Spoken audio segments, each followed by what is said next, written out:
Buenas, mi nombre es Kevin Monterrosa, estudiante de segundo semestre de la carrera de Derecho de la Universidad de Chile. Este trabajo es el segundo trabajo del profesor Cortina de la asignatura de Derecho Constitucional. Homo videns. Homo sapiens. De este modo clasificaba Linneo a la especie humana en su sistema de naturaleza de 1758. Filosóficamente, el Homo sapiens no posee nada que lo haga único entre los primates, el género al que pertenece la especie de la raza humana. Lo que hace único al Homo sapiens es su capacidad simbólica, lo que indujo a Ernest Cassirer a definir al hombre como un animal simbólico. Cassirer lo explica así: el hombre no vive en un universo puramente físico, sino en un universo simbólico. Lenguaje, mito, arte y religión son los diversos hilos que componen el tejido simbólico. Cualquier progreso humano en el campo del pensamiento y de la experiencia refuerzan este tejido. La definición del hombre como animal racional no ha perdido nada de su valor, pero es fácil observar que esta definición es una parte del total, porque al lado del lenguaje conceptual hay un lenguaje de sentimiento. Al lado del lenguaje lógico o científico está el lenguaje que da la imaginación poética. Al principio, el lenguaje no expresa pensamientos o ideas, sino sentimientos y afectos. Así pues, la expresión animal simbólica comprende todas las formas de la vida central del hombre, y la capacidad simbólica de los seres humanos se despliega en el lenguaje, en la capacidad de comunicar mediante una articulación de sonidos y signos significantes provistos del significado. Actualmente hablamos del lenguaje en plural, por tanto, del lenguaje cuyo significante no es la palabra. Por ejemplo, el lenguaje del cine da de las artes figurativas, de las emociones, etc. Pero estas en verdad se caracterizan e instituyen al hombre como un animal simbólico. Es lenguaje-palabra. El lenguaje de nuestra habla, digamos, por tanto, que el hombre es un animal parlante, un animal loquaz, que continuamente está hablando consigo mismo. Y esta se caracteriza por lo que distingue radicalmente del cual la especie del viviente. A esto se podría replicar que los animales también comunican con un lenguaje propio. Sí, pero no del todo. El llamado lenguaje animal transmite señales, y la diferencia fundamental es que el hombre posee un lenguaje capaz de hablar de sí mismo. El hombre reflexiona sobre lo que dice, y no sobre el que comunicar, sino también el pensar y el conocer que caracterizan al hombre como animal simbólico se construye en lengua como lenguaje. El lenguaje no es solo un instrumento del comunicar, sino también del pensar. Y el pensar no necesita del ver. Un ciego está obstaculizado en su pensar por el hecho de que no puede leer y por tanto tiene un menor soporte del saber escrito, pero no por el hecho de que no ve las cosas en las que piensa. A decir verdad, las cosas en las que pensamos, no las que ni vemos, ni siquiera el que puede ver, no son visibles. Las civilizaciones se desarrollan como la escritura, y es el tránsito de la comunicación oral y a la palabra escrita lo que desarrolla una civilización. Pero hasta la invención de la imprenta, la cultura de toda sociedad se fundamenta principalmente en la transmisión oral. Hasta en los textos escritos son reproducidos a manos por amanuenses. No se podrá hablar aún del hombre que lee. Leer y tener algo que leer fue hasta finales del siglo XV, un privilegio de poquísimos doctos. El Homo sapiens, que multiplica el propio saber, pues es el llamado hombre del Gutenberg. Es cierto que la Biblia impresa por Gutenberg entre 1452 y 1455 tuvo una tirada de 200 copias, pero aquellas 200 copias se podían reimprimir. Se habían producido el salto tecnológico. Así pues, es con Gutenberg con quien la transmisión escrita de la cultura se convierte en algo potencialmente accesible a todos. El progreso de la reproducción impresa fue lento pero constante y culmina entre el siglo XVIII y XIX, con la llegada del periódico que se imprime todos los días, el diario. Al mismo tiempo, desde mediados del siglo XIX en adelante, comienza un nuevo y diferente ciclo de avances tecnológicos. En primer lugar, la invención del telégrafo, después la del teléfono. Con estos dos inventos desaparecía la distancia y empezaba la era de las comunicaciones inmediatas. La radio, que también eliminaba distancia, añade un nuevo elemento, una voz fácil de difundir en todas las casas. La radio es el primer gran difusor de comunicaciones, pero un difusor que no menoscaba la naturaleza simbólica del hombre, ya que, como la radio habla, difunde siempre cosas dichas con palabras, de modo que libros, periódicos, teléfono, radio, son todo ello, en concordancia, elementos portadores de comunicación lingüística. La ruptura se produce a mediados de nuestro siglo, con la llegada del televisor y la televisión. La televisión, como su propio nombre lo indica, es ver desde lejos, tele, es decir, lleva ante los ojos de un público de espectadores cosas que puedan ver en cualquier sitio, desde cualquier lugar y distancia. Y en la televisión el hecho de ver prevalece sobre el hecho de hablar, en el sentido de que la voz del medio o de un hablante es secundaria. Esta función de la imagen comenta la imagen y, como consecuencia, el telespectador es más un animal vidente que un animal simbólico. Para él, las cosas representadas en imágenes cuentan y pesan más que las cosas dichas con palabras. Y esto es un cambio radical de direcciones, porque mientras que la capacidad simbólica distancia al Homo sapiens del animal, el hecho de verlo acerca a sus capacidades ancestrales, al género al que pertenece la especie del Homo sapiens. El proceso tecnológico. Todos los procesos tecnológicos en el momento de su aparición han sido temidos e incluso rechazados, y sabemos que cualquier innovación molesta porque cambia los orden constituido. Pero no podemos ni debemos generalizar. El invento más protestado fue, históricamente, el de la máquina industrial. La aparición de la máquina provocó un miedo profundo porque, según se decía, sustituía al hombre. Durante 2 siglos esto ha sido cierto, pero era verdad entonces y sigue siéndolo ahora. Que el coste humano de la primera revolución industrial fue terrible. Aunque la máquina era imparable y a pesar de todos los inmensos beneficios que ha producido, aún hoy las críticas de la civilización de la máquina se relacionan con verdaderos problemas. En comparación con la revolución industrial, la invención de la imprenta y el progreso de las comunicaciones no ha encontrado hostilidades relevantes. Por el contrario, siempre se ha aplaudido y casi siempre han gozado de eufóricas prevenciones. Cuando apareció el periódico, el telégrafo, el teléfono y la radio, dejó de suspenso el caso de la televisión. La mayoría le dio la bienvenida como progresos favorables para la difusión de información, ideas y culturas. En este contexto, las objeciones y los temores no han atacado a los instrumentos, sino a su contenido.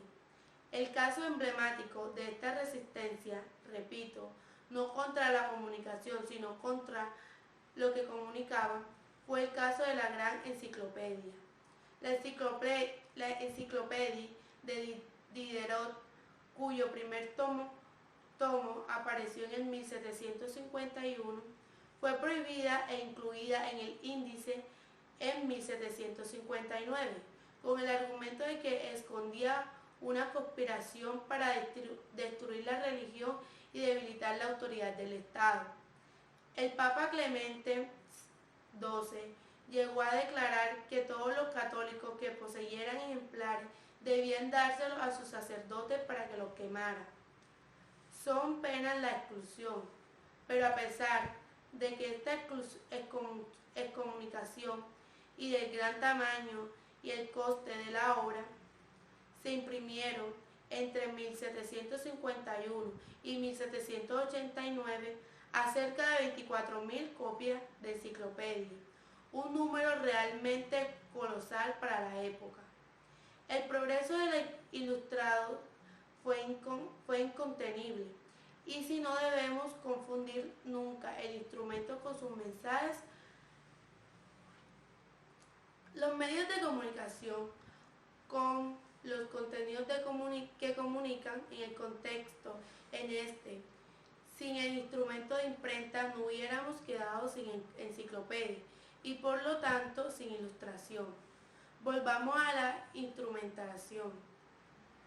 Incluso cuando un progreso tecnológico nos suscita temores importantes, todo invento da lugar a una prevención sobre sus efectos, sobre las consecuencias que producirá. No es cierto que la tecnología de las comunicaciones haya suscitado previsiones catastróficas, más bien ha sucedido lo contrario, pero es verdad que la frecuencia, nuestra prevención no ha sido muy acertada en este sentido, pues lo que ha sucedido no está previsto. Tomemos el caso de la invención del telégrafo.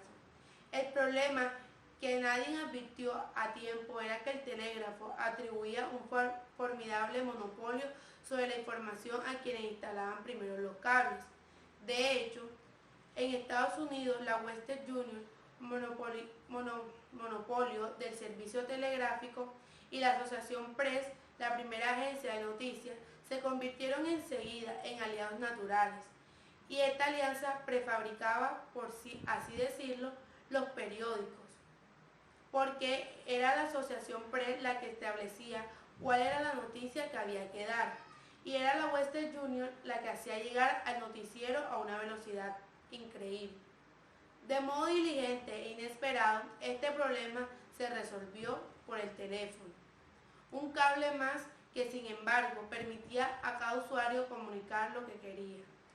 También la radio ha tenido efectos secundarios no previstos, por ejemplo, la musicalización de nuestra vida cotidiana. Y la televisión, hemos llegado al punto importante. Hasta la llegada de la televisión a mediados de nuestro siglo, la acción de ver del hombre se ha desarrollado en dos direcciones. Sabíamos engrandecer lo más pequeño con el microscopio y sabíamos verlo de lejos con el binóculo y aún más con el telescopio. Pero la televisión nos permitía verlo todo, sin tener que movernos. Lo visible nos llega a casa, prácticamente gratis, desde cualquier lugar. Sin embargo, no era suficiente. En pocas décadas del progreso tecnológico nos ha sumergido en la edad cibernética, desbancando, según lo dice en la televisión, el videoniño. Así pues, el cambio de agujas se ha producido por el hecho de informarse viendo. Este cambio empieza con la televisión. Por tanto, comienzo también yo por el telever. Sea cual sean los desarrollos virtuales del videover posteriores a la televisión, es la televisión la que modifica primero y fundamentalmente la naturaleza misma de la comunicación, pues la traslada del contexto de la palabra impresa o radiotransmitida al contexto de la imagen. La diferencia es radical. La palabra es un símbolo que se resuelve de lo que significa, en lo que nos hace entender, y entendemos la palabra solo si podemos, es decir, si conocemos la lengua a la que pertenece. En caso contrario, es letra muerta, un signo o un sonido cualquiera. Por el contrario, la imagen es pura y simple reproducción visual. La imagen se ve y eso no es suficiente. Para verla, basta poseer el sentido de la vista. Basta con no ser ciego. La imagen no se ve en chino, árabe o inglés. Como ya he dicho, se ve y es suficiente. Está claro, pues, que el caso de la televisión no puede ser trasladado por analogía, es decir, como si la televisión fuera una prolongación y una mera ampliación de los instrumentos de comunicación que la han procedido. Con la televisión nos aventuramos en una novedad radicalmente nueva. La televisión no es un anexo, es sobre todo una sustitución de modificación sustancialmente la relación entre entender y ver. Hasta hoy en día, el mundo, los acontecimientos del mundo se nos relataban por escrito. Actualmente se nos muestra y el relato, su explicación, está prácticamente solo en función de las imágenes que aparecen en la pantalla.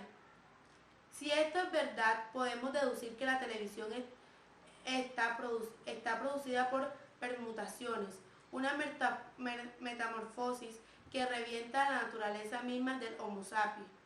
La televisión no es solo instrumento de comunicación, es también a la vez paideia, un instrumento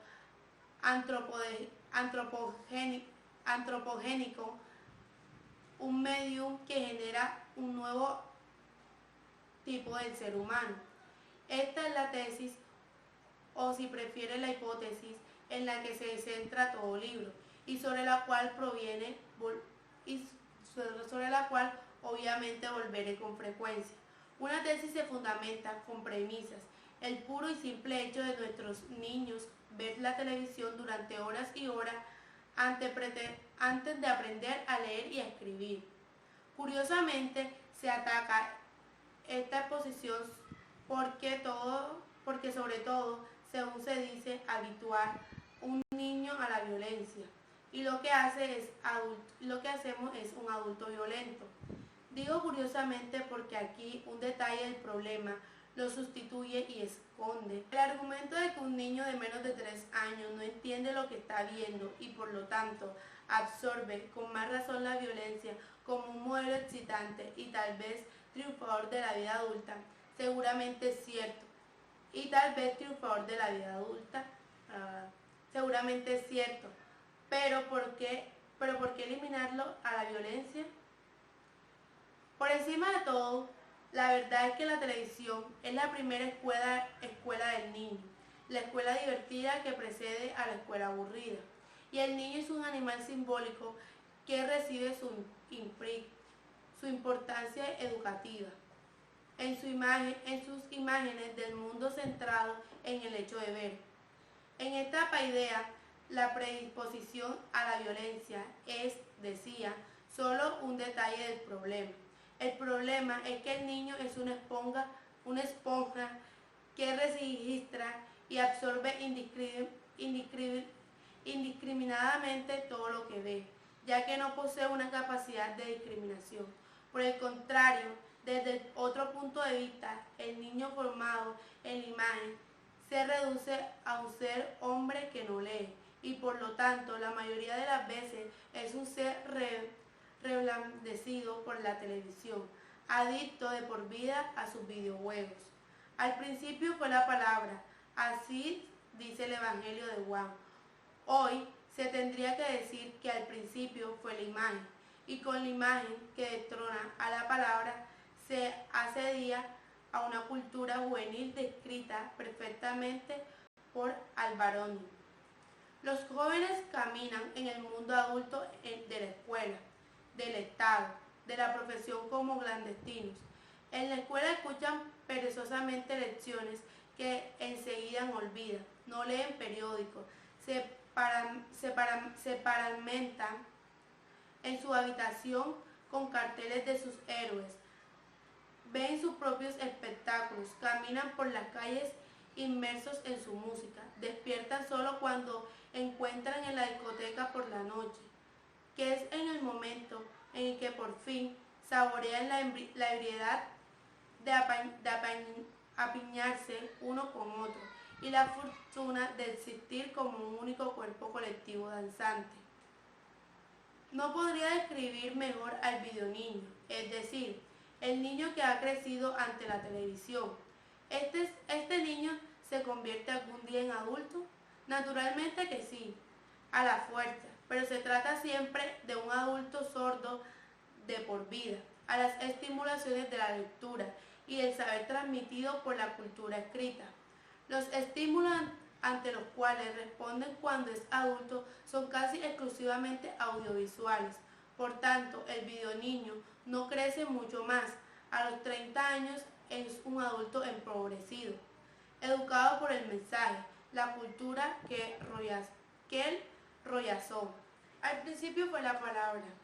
Así dice el Evangelio de Juan. Hoy se tendría que decir que al principio fue la imagen, y con la imagen que destrona a la palabra se ascendía a una cultura juvenil descrita perfectamente por Alberoni. Los jóvenes caminan en un mundo adulto de la escuela, del Estado, de la profesión como clandestinos. En la escuela escuchan perezosamente lecciones que enseguida olvidan, no leen periódicos, se parlamentan en su habitación con carteles de sus héroes, ven sus propios espectáculos, caminan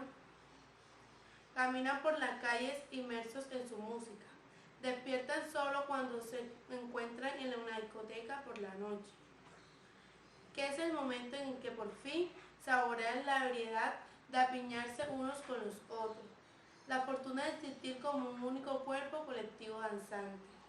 No podría describir mejor al videoniño, es decir, el niño que ha crecido ante un televisor.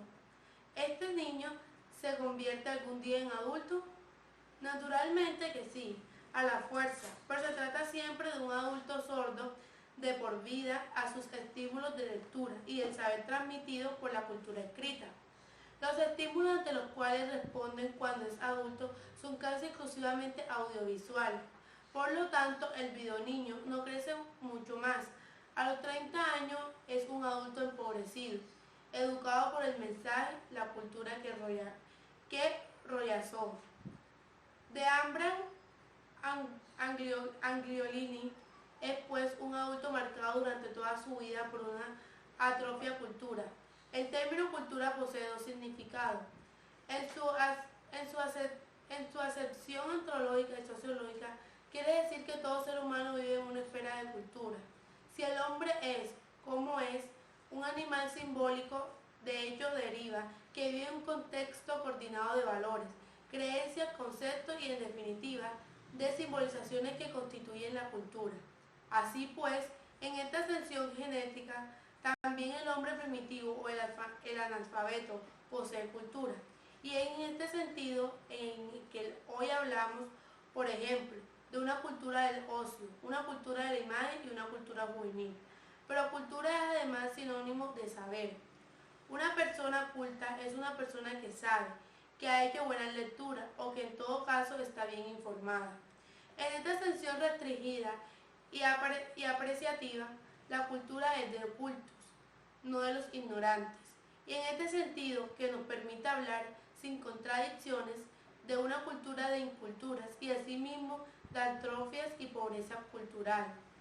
Es cierto que la sociedad siempre ha sido plasmada por las naturalezas de los medios de comunicación, mediante los cuales comunican más que el propio contenido de la comunicación. El analfabeto, por ejemplo, es una tecnología absorbida por el niño, mediante osmosis por llamarlo así. Pero no es verdad que el analfabeto y la prensa hayan promovido un proceso de fragmentación, de especialización y de alejamiento de la tecnología electrónica, promueve la unificación y la inmersión. Si acaso es verdad lo contrario, ni siquiera estas Estas consideraciones pueden demostrar superioridad alguna de la cultura audiovisual sobre la cultura escrita. El mensaje en el cual la nueva cultura se recomienda y se autoelogia es que la cultura del libro es de unos pocos, es estilista, mientras que la cultura audiovisual es de la mayoría. Por el número de beneficiarios, sean minoritarios o mayoritarios, no altera la naturaleza ni el valor de una cultura. Y si el coste de una cultura de todo es el desplazamiento de una subcultura que es académica, cualitativamente incultural, ignorancia cultura, entonces la operación representa solamente una pérdida. ¿Es tal vez mejor que todos seamos incultos a que haya unos pocos cultos? ¿Queremos una cultura en la que nadie sepa nada? En definitiva, si el maestro sabe más que el alumno, tenemos que matar al maestro, y el que no razona de este modo es un elitista. Esta es la lógica de quien carece de lógica. Procesos y regresiones. Damos por descontentado que todo proceso tecnológico es, por definición, un proceso, sí y no. Depende de que entendemos que es un proceso. Por sí mismo, progresar es solo ir hacia adelante. Y esto comporta un crecimiento y no está claro que este aumento tenga que ser positivo. También de un tumor podemos decir que crece, y en este caso lo que aumenta es un mal, una enfermedad. En numerosos contextos, pues, la noción de progreso es neutra. Pero con respecto a la progresión de las historias, la noción del progreso es positiva. Para la ilustración y hoy en día para nosotros, progreso significa un crecimiento de la civilización, un avance hacia lo mejor, es decir, una mejoría. Y cuando la televisión se define como un progreso, se sobreentiende que se trata de un crecimiento bueno. Pero atención, aquí no estamos hablando del progreso de la televisión, de su crecimiento, sino de una televisión que produce progreso. Y una segunda advertencia, una mejora que sea solo cuantitativa, no es porque sí una misma mejora. Es solamente una extensión, un mayor tamaño o penetración. El progreso es una epidemia y por tanto su difusión no es, por así decirlo, un proceso que ayuda al progreso. La advertencia es, pues, que un aumento cuantitativo no mejora nada si no está acompañado de un progreso sustancial, lo que equivale a decir que un aumento cuantitativo no es progreso cualitativo y por lo tanto un progreso en sentido positivo y apreciativo del término, y mientras es un progreso cualitativo, pues prescribe del aumento cuantitativo, es decir, quedar en el ámbito de lo poco numeroso. Lo contrario no es cierto. La difusión en extensión de algo se considera progreso solo si el contenido de esta difusión es positivo, o al menos no da pérdidas, sino que ya está perdido. Una vez aclarada esta premisa, la pregunta es, ¿en qué sentido la televisión es progresiva? En cuanto que ha mejorado un estado de cosas ya persistentes. Es una pregunta a la que debemos responder haciendo distinción. La televisión beneficia y perjudica, ayuda y hace daño. No se debe saltar en bloque, pero tampoco puede ser condenada indiscriminadamente. En línea general lo iremos viendo detalladamente. Es cierto que la televisión entretiene y divierte, el homo iuris. El hombre como animal que goza, que le encanta jugar, nunca ha estado tan satisfecho y gratificado en toda su historia. Pero este dato positivo concierne a la televisión espectáculo. No obstante, si la televisión transforma todo un espectáculo, entonces la valoración cambia. Una segunda generalización es en verdad que la televisión estimula. En parte ya lo ha hecho la radio, pero el efecto estimulante de la televisión es dinámico y diferente. Despertar con la palabra radio es algo significante respecto a un despertar producido por la visión de todo el mundo, lo que en potencia podemos ver en cualquier casa.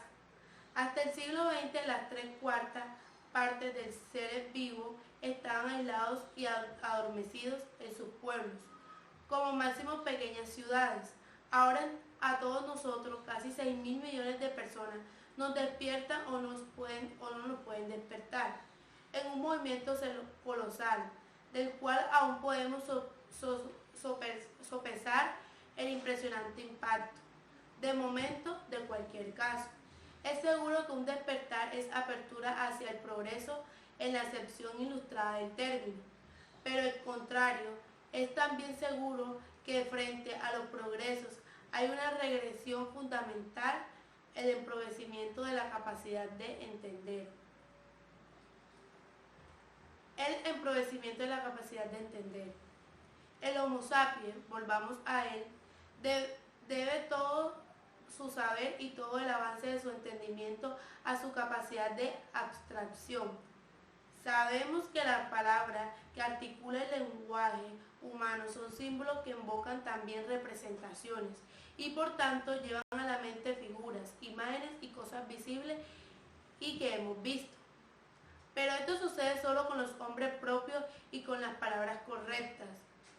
Lo digo de este modo para que la exposición sea más simple, es decir, palabras como casa, cama, mesa, carne, automóvil, gato, mujer, etc.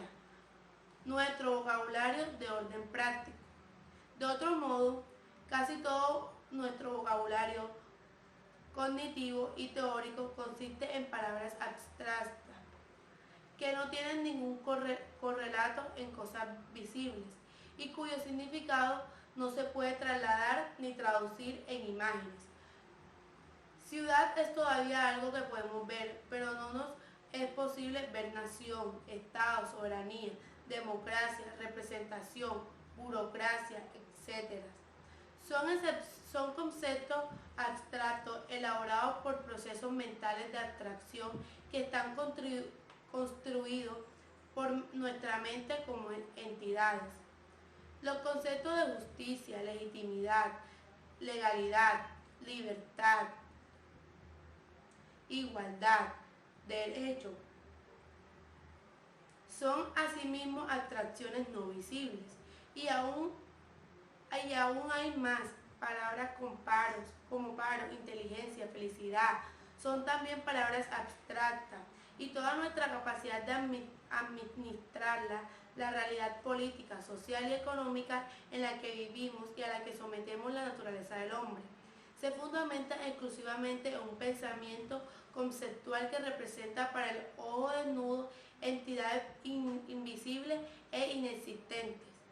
Los llamados primitivos son tales porque fabulan aparte, en su lenguaje destacan palabras concretas, lo cual garantiza la comunicación, pero escasa capacidad científica cognitiva.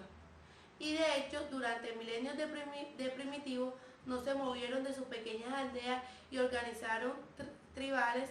Por el contrario, el pueblo se considera avanzado porque ha adquirido un lenguaje abstracto, que es además un lenguaje construido en la lógica, que permite el conocimiento analítico científico. Algunas palabras abstractas, no todas, son en cierto modo traducibles en imágenes, pero se trata siempre de traducciones que no son solo un sucedáneos infieles y empobrecimiento de conceptos que intentan visibilizar. Por ejemplo, el desempleo se traduce en la imagen del desempleado, la felicidad en la fotografía de un rostro que expresa alegría, la libertad nos remite a una persona que sale de la cárcel. Incluso podemos ilustrar la palabra igualdad mostrando dos pelotas de billar y diciendo, he aquí objetos iguales, o bien representar la palabra inteligencia mediante la imagen de un cerebro. Sin embargo, todo ello solo son distorsiones de estos conceptos en cuestiones, y las posibles traducciones que he sugerido no traducen prácticamente nada.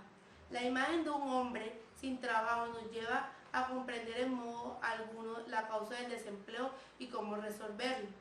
De igual manera, el hecho de mostrar a un detenido que abandona la cárcel nos explica la libertad. Al igual que la figura de un pobre nos explica la pobreza. Ni la imagen de un enfermo nos hace entender qué es la enfermedad. Así pues, en síntesis, todo el saber del Homo sapiens se desarrolla en la esfera de un mundo de los conceptos y de las concepciones mentales, que no es de otro modo que el mundo sensible, el mundo percibido por nosotros, por nuestros sentidos. Y la cuestión es aérea. La televisión interviene en la evolución de lo sensible e inteligible y lo convierte en un regreso al puro y simple acto de ver. La televisión produce imágenes y anula los conceptos y de este modo atrofia nuestra capacidad de abstracción y con ella toda nuestra capacidad de entender. Para el sensismo, una doctrina epistemológica abandonada por todo el mundo desde hace tiempo, las ideas son calcos derivados de las experiencias sensibles, pero es al revés. La idea, escribía Kant, es un concepto necesario de la razón a la cual no puede ser dada en un sentido ningún objeto adecuado. Por lo tanto, lo que vosotros vemos o percibimos concretamente no produce ideas, pero se infiere en ideas conceptos que lo encuadran y lo significan. Y este es el proceso que se atrofia cuando el Homo sapiens es suplantado por el Homo videns.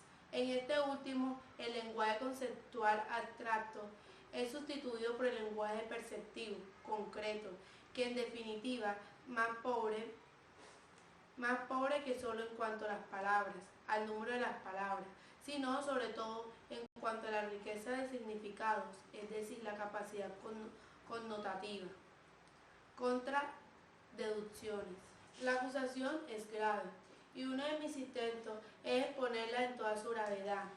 Es de ver qué modo los acusados sean videodefensores o multidealistas la saben rebatir. Las respuestas rituales es que todo hallazgo tecnológico se ha topado con inquisidores que siempre se han equivocado. Pero ya hemos visto que esta respuesta es falsa. ¿Quién maldijo el invento de la imprenta? ¿Quién ha condenado el telégrafo y el teléfono? La invención de la radio deslumbró a todos.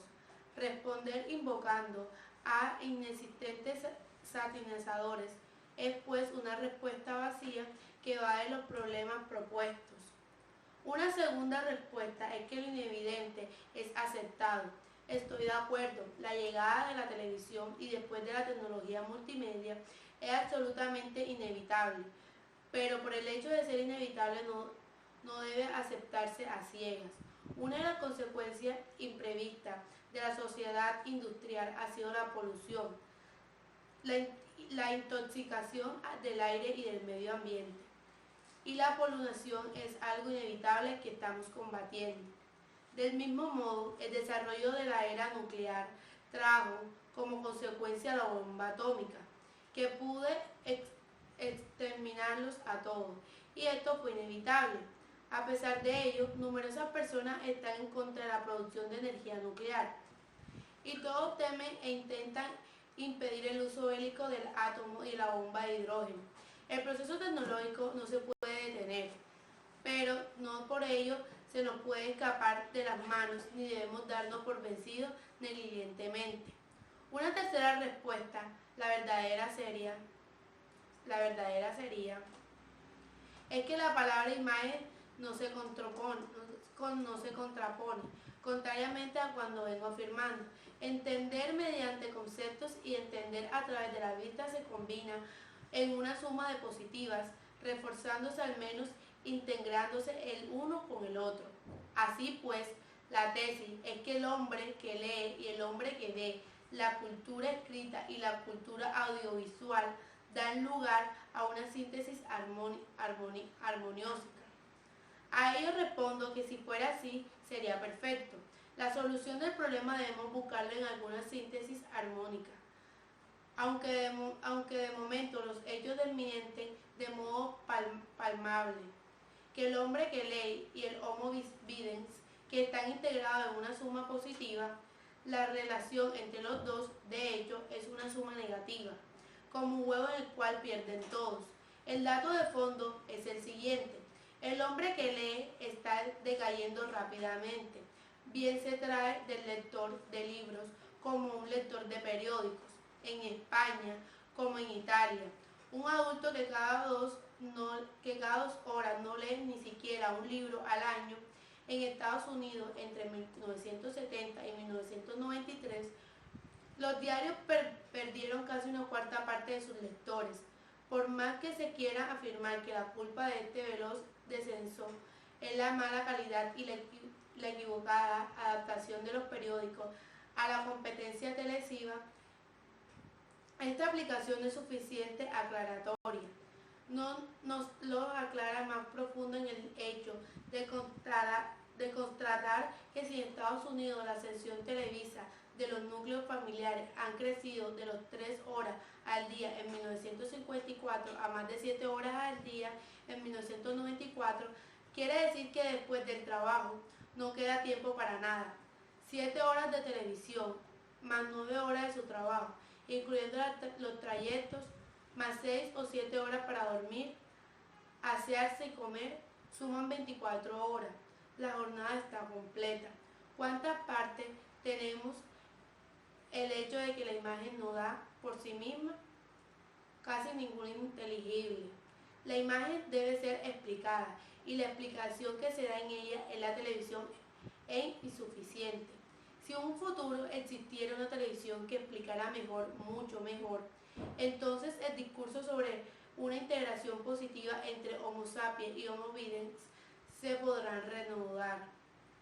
Pero por el momento es verdad que no hay ninguna integración, sino sustracciones, y que por tanto el acto de ver está atrofiando la capacidad de entender. Una cuarta respuesta es que, aun admitiendo que el acto de ver empobrece el entendimiento, este empobrecimiento está ampliamente compensado por la difusión del mensaje televisivo y por su accesibilidad a la mayoría. Para los triunfalistas de los nuevos medios de comunicación, el saber mediante conceptos es elitista, mientras que el saber por imágenes es democrático. Pero este elogio es impúdico y tramposo, como aclararé a continuación. Y ya que he explicado en un proceso que es solo cuantitativo y que comparte una regresión cualitativa, no constituye un avance en la aceptación positiva del término.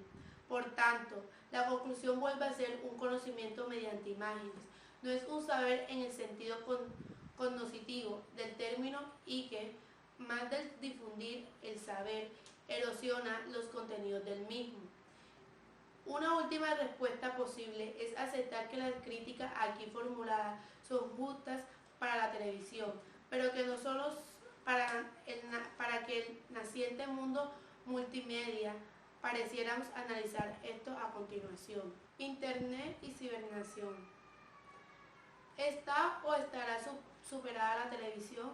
Cuando hace apenas 50 años de su aparición, la televisión ya ha sido declarada obsoleta. Las nuevas fronteras son Internet y el ciberespacio, y el nuevo lema es digital. El salto es grande y la diferencia es esta: que el televisor es un instrumento monovalente que recibe imágenes como un espectador pasivo que lo mira, mientras que el mundo multimedia es un mundo interactivo y que por lo tanto de usuarios activos y polivalentes de multimedia analización, cuya máquina es un ordenador que recibe y transmite mensajes digitalizados.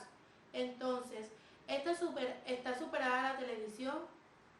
Si la comparación se establece entre máquinas, entonces la máquina superior es, sin duda alguna, el ordenador. Además, el ordenador es una máquina mediante el cual pensamos y que modifica nuestro modo de pensar, lo que significa que el hombre común se abalanzará sobre el ordenador personal abandonado el telever. Así como el radio no ha sido acumulado por el televisor, no hay razón para suponer que la televisión será acumulada por el internet, ya que estos instrumentos ofrecen productos diferentes. Está claro que puede estar al lado uno del otro. No se trata pues de superación, sino de protagonismo. Internet, la red de las redes, es un prodigioso instrumento multiárea. Transmite imágenes, pero también textos escritos.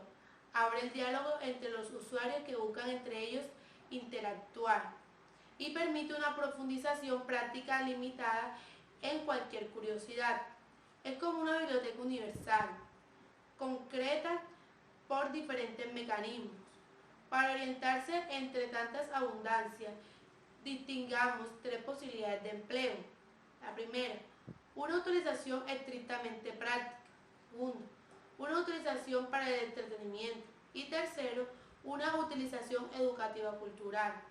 Sobre el uso de Internet para administrar nuestros asuntos y servicios, la prevención es indudable. Los chicos y chicas de hoy serán todos en el futuro, cibernáuticas prácticos. Las dudas aparecen en cuanto a los resultados, en cuanto a los restantes usos. Si Internet es entretenimiento y se utiliza como entretenimiento, entonces ya no está seguro que venza a la televisión. El punto débil de la televisión que conocemos es que generaliza, en el sentido de que no promociona productos suficientes diferenciados vita éter. La televisión debe ofrecer productos de masa, productos que lleguen a un público muy numeroso y hay que presenten numerosos anuncios publicitarios. Por el contrario, el Internet proporciona productos a medida de diferentes intereses, pero también la televisión se está fragmentando por cable o vía satélite, en centenares de canales dirigidos en audiencias concretas. Al especializarse de este modo, la televisión cubrirá también nichos que resultarán competitivos con los nichos de cibernautas. Por lo tanto, en la medida en que Internet es una diversión, un entretenimiento, la televisión resultará vencedora entre los perezosos o las personas cansadas que prefieren el acto de mirar, mientras que Internet triunfará entre los activos, los que quieran dialogar y buscar. Sin embargo, el hecho de que la cantidad de amantes de la televisión sea superior o inferior al número de red dependientes me induce solo a observar que cada uno se entretiene a su modo. El problema es si Internet producirá unos crecimientos culturales. En teoría debe ser así. Así es que buscamos conocimiento en Internet, lo encuentra. La cuestión es que el número de personas utilizarán Internet como instrumento de conocimiento. El obstáculo durante este largo camino es que el niño de 3 o 4 años se inicia con la televisión. Por lo tanto, cuando llega a un Internet, su interés cognitivo no está sensibilizado para la atracción, ya que la capacidad de su atracción no se alcanza en el mundo inteligible. Es probable que el saber almacenado en la red permanecerá inutilizado durante un largo tiempo. Decían que en la teoría Internet debería estimular el crecimiento cultural, pero en la práctica puede suceder lo contrario. Desde el momento en que el Homo videns ya se estaba formando cuando se enfrenta a la red, sin duda, Internet nos puede ayudar a salir del aislamiento del mundo sensibilis. Pero, ¿cuántos lograrán esto? En líneas generales, estoy de acuerdo con Sergio Lepri, que afirma que Internet es un gran mar donde navegar es impresionante, pero un mar que, después de una pequeña travesía de algunos días, preferimos contemplarlo sin movernos del puesto. Como instrumento práctico, como un paseo a un mercadillo callejero o como un recorrido por nuestras más variadas hobbies. Internet tiene un porvenir revolucionario. Como instrumento cultural, el crecimiento de nuestra cultura prevé que tiene un futuro modesto. Los verdaderos estudios seguirán leyendo libros, sirviéndose de Internet para completar datos para biografías y formación que anteriormente encontraban en los diccionarios, pero dudo que se enamoren de la red. Observa Furio Colombo. El Edén de la red está al otro lado de una cancela que se está abriendo, solamente para unos pocos. Diferentes jerarquías de cerebros manejarán el ordenador, jugarán y experimentarán con ellos. Para los excluidos queda el juego interactivo, para llenar un inmenso tiempo libre. Y aquí debemos llamar la atención. Los pocos de Furio Colombo no son los hombres de cultura, son más bien adictos a su trabajo. Los nuevos señores de los medios de comunicación y de la nueva nomenclatura del mundo de los ordenadores.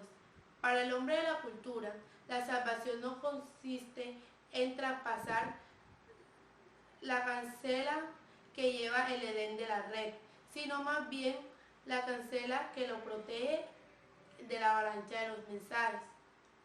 Porque el individuo se puede asfixiar en Internet y porque el Internet dispone de demasiadas ofertas a hacer estallar las ofertas. Y sin embargo, inundado de mensajes, podemos llegar a ahogarnos en ellos. Afirmo de nuevo que las posibilidades de Internet son infinitas, para bien y para mal. Son y serán positivas cuando el usuario utilice el instrumento para adquirir información y conocimiento, es decir, cuando se muevan por genuinos intereses intelectuales, por el deseo de saber y de entender. Pero la mayoría de los usuarios le dan a Internet no es y previo que no será de esta clase. El video habrá pasar en Internet analfabetos, aculturales, que rápidamente olvidarán lo poco que aprendieron en la escuela y por lo tanto analfabetos culturales que matarán su tiempo libre en Internet, en compañía de almas gemelas, deportivas, eróticas o de pequeños hobbies. Para este tipo de usuarios, Internet es sobre todo un terrific white-to-white team. Un espléndido modo de perder el tiempo, interviniéndolo en futilidades. Se pensará que esto no tiene nada que ver, es verdad, pero tampoco hay nada nuevo. Y por supuesto, no representa progresos algunos, sino todo lo contrario. Pero el objetivo final no es Internet, es el cibermundo, profetizando y promovido más que por cualquier otro autor, por Nicolás Negroponte, en su libro El Mundo Digital, 1995. El nuevo paso del progreso se resume así. El mundo digital, el que recibe puede elaborar la información recetándolo, como cualquiera, como el que controla formal sobre el mensaje se individualiza, se hace suyo, consigue así una cibernación muy visual y visualizada, en las llamadas realidades virtuales, en una casi infinita descomposición y recomposición de imágenes, formas y figuras. No digo que la navegación en lo virtual, que es como decir la simulación, puede ser enormemente estimulante. Lo que proyectan formas aerodinámicas, por ejemplo, simulan desde hace muchas décadas y tal vez el Evangelio de Negroponte roba la idea, difundiéndola a millones de personas, a los especialistas que han empleado técnicas de simulación desde que disponen los procesadores.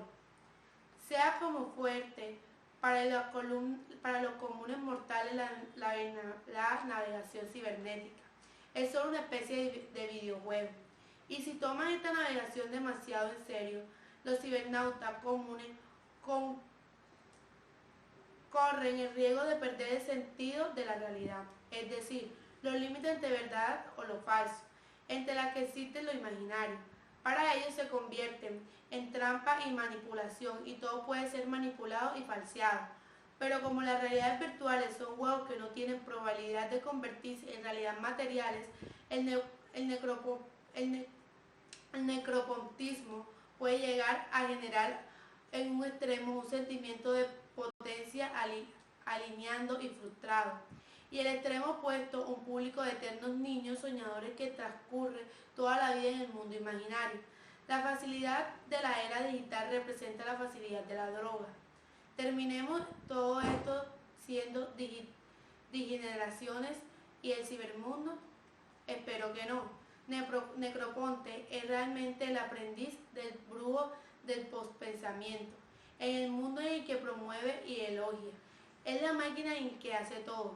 Él finge que no es así contándonos que el mundo multimedia cibernético es un mundo gobernado por la lógica circular, sin centro alguno. Ya no es un mundo gobernado por una lógica lineal y de concatenación casual. Suena bien, pero no significa nada, porque lógica circular es solo una metáfora, pero como lógica no existe, la lógica establece las reglas del pensamiento correcto, que si acaso son reglas de concatenación deductiva, de concatenación casual. Y la noción del centro pertenece a la lógica cuando la noción de derecha e izquierda pertenecen a las matemáticas. Por lo tanto, la circularidad de Necroponte evoca solo un cúmulo de disparantes en un comentario al infierno. De Dante lo describiría como un lugar en el cual nada se concreta con nada. Con el mismo criterio, la lógica circular es un infierno. Esperanzas aparte. Mi pronóstico es que la televisión seguirá siendo el centro, en detrimento de la sirenación y de sus sirenas. Esto se fundamenta asimismo en la consideración de que la televisión no tiene techo. En 1992 ya existía en el mundo 1 millón de millones de televisores. Si excluimos a los marginales y a los realmente se mueren de hambre, la televisión cubre a donde llega casi el 100% de las casas. En cambio, por los demás inventos hay un techo y el internet produce saturación. Y a ver pasivamente es más fácil y más cómoda que el acto de ver activamente, de las navegaciones cibernéticas.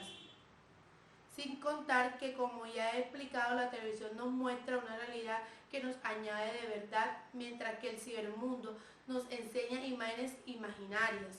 Vivir en el ciberespacio es como vivir solo del Star Trek y de películas de ciencia ficticio. Todo el día y todos los días, qué aburrido. Podría ser que mi predicción sobre el centralismo de la televisión resultaría evocada. Es posible, por ejemplo, que yo, infavorable la importancia de la comunicación activa e interactiva. Incluso si es así, los problemas que he destacado siguen siendo los mismos. Por tanto, continúa siendo verdad que hacia finales del siglo XX el Homo sapiens ha entrado en una crisis de pérdida de conocimiento y capacidad de saber.